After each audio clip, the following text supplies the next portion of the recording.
Hello, kia ora, I'm Philip Duncan. Thank you very much for joining us for our Tuesday weather update for August 30th. And we've got high pressure in the New Zealand area, but we've got a change coming up this weekend. And in fact, at the start of next week, it's going to get wintry in southern parts of New Zealand with snow falling around the hills around Southland and Otago, for example. Let's kick off with the animated wind map. Parked out around the Chatham Islands at the moment, extending all the way out across both main islands of New Zealand. Over in Australia, we've also got some high pressure in here and a bit of a windy change coming through the southeastern corner, and it's a little bit cooler, windier and cloudier right through central areas over the next few days coming up. Let's take a look at the maps now, the forecast maps, and here we are for Wednesday.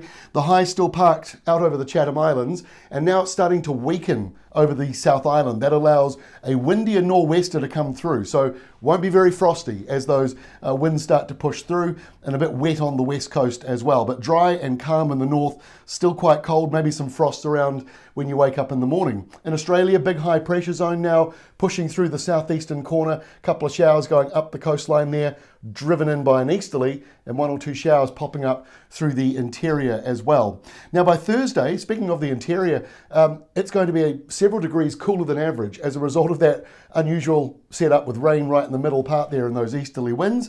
Down in the south, a cooler southerly coming through, and that colder southerly, not quite the same setup, but it will be arriving in New Zealand later this week or into the weekend. Now over in New Zealand for now on Thursday, you've got the nor'west winds, rain on the west coast, and a bit more of a breeze coming into the North Island. Nothing too significant, but maybe an isolated shower out there around Taranaki, otherwise a dry day on Thursday. By Friday, not a great deal of change in the New Zealand area, but the colder winds that are blowing through into Victoria and Tasmania and coming into ACT will also just be starting to brush the very lower part of New Zealand on Friday. The North Island still pretty settled and calm in the morning, and then those breezes from the northwest pick up a little bit as you go in towards the afternoon. Saturday, windier still in the New Zealand area. We've got potentially severe gales coming through this area. Northwesterly winds out of the subtropics coming down and around into the North Island and upper South Island, so it won't be cold this weekend for a lot of places except down here in the south. So that wintry change that just came into parts of Australia carries on as we go through Saturday, but now you've got behind it this other change coming through, and that's when the temperatures start to drop.